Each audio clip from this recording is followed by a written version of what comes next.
नमस्कार दोस्तों, आज का जो हमारा टॉपिक रहेगा दैट इज कफ। तो कफ क्या है? That is a protective reflux. कोई ऑब्स्ट्रक्टिव मटेरियल है, इरिटेंट मटेरियल है, वो हमारे रेस्पिरेटरी ट्रैक में चला जाता है, चाहे वो म्यूकस के पार्टिकल्स वगैरह हो। तो उसके रिस्पॉन्स में उसको बाहर निकालने के लिए जो प्रोटेक्टिव रिफ्लक्स होता है उसको हम क्या कहते हैं? That is cough. तो कफ में क्या होता है? That is different type of drugs used in cough. That is first one है फ्रेंचल डमलसेंट। तो लिको राइस वगैरह हम यूज करते हैं, वो क्या करते हैं? दैट इज जो हमारी फ्रेंचियल म्यूकोसल लेयर है उसके ऊपर एक अपनी परत चढ़ा देते हैं, जिससे क्या है वो ऑब्स्ट्रक्टिव मटेरियल उसके कांटेक्ट में नहीं आता, जिससे कफ रिफ्लेक्स पैदा नहीं होता। दूसरा एंटीटसिव, मोस्टली सूखी खांसी जिसको हम बोलते हैं, उसमें यूज की जाती हैं मेडिसिन।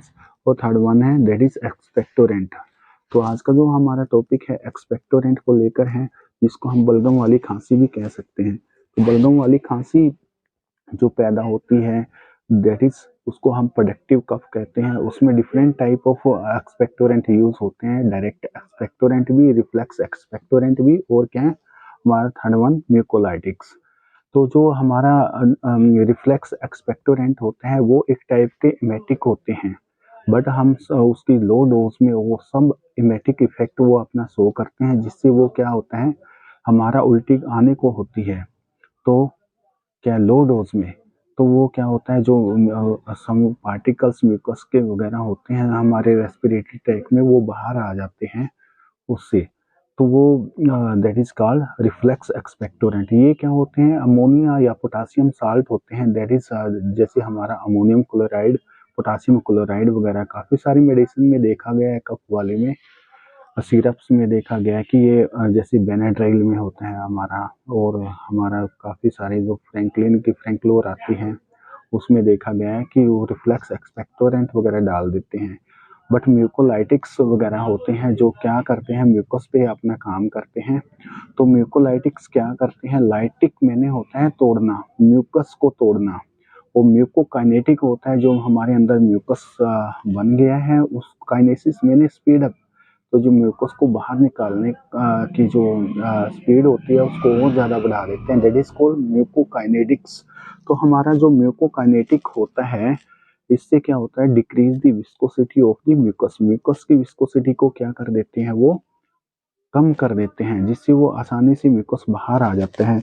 तो हमारा सबसे पहले जो म्यूकोकाइनेटिक हमारा नाम आता है एसिटाइलसिस्टिन, सेकंड वन कार्बोसिस्टिन, और थर्ड वन है ब्रोमोहेक्सिन। तो म्यूकस में क्या होता है? जो प्रोटीन होता है जिसको हम म्यूकोप्रोटीन कहते हैं, उसमें क्या उस प्रोटीन में डाइसल्फाइड लिंकेज होती है। तो डाइसल्फाइड लिंकेज को वो ब्रेकअप कर देते हैं, दैट इज एसिटाइलसिस्टिन। कार्बोसिस्टिन भी कुछ हद तक सेम ही काम करता है। और दैट इज हमारा जो ब्रोमोहेक्सिन होता है, जो म्यूकस के अंदर जो पॉलीसेकेराइड होती हैं, जो धागे थ्रेड से बने होते हैं, उसको डिसोल्व करता है, दैट इज उसको हम बोलते हैं क्या जो थर्ड वन ब्रोमोहेक्सिन इस टाइप से काम करता है। तो जो कफ होती है, बलगम वाली कफ होती है, उसको वहाँ से बलगम को निकालना क्या है जरूरी हो जाता है, ताकि लंग्स के एल्वोलाई में वो जमा ना हो जाए।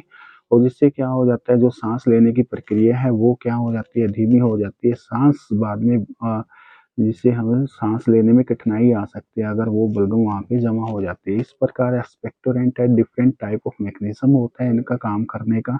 कोई बलगम को वहाँ से उखाड़ता है, कोई बलगम को वहाँ से पतला करता है, कोई स्पीड अप बढ़ा देता है, जैसे रिफ्लक्स एक्सपेक्टोरेंट के केस में हमने किया था। तो वो अलग टाइप से काम करती है।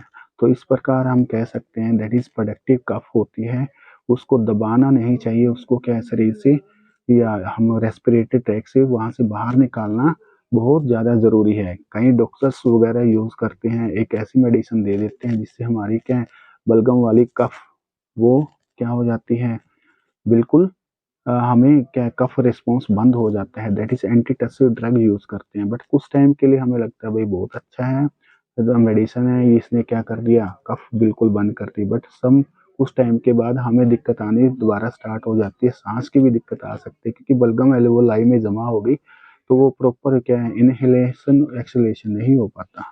तो हमारा आज का यही टॉपिक था।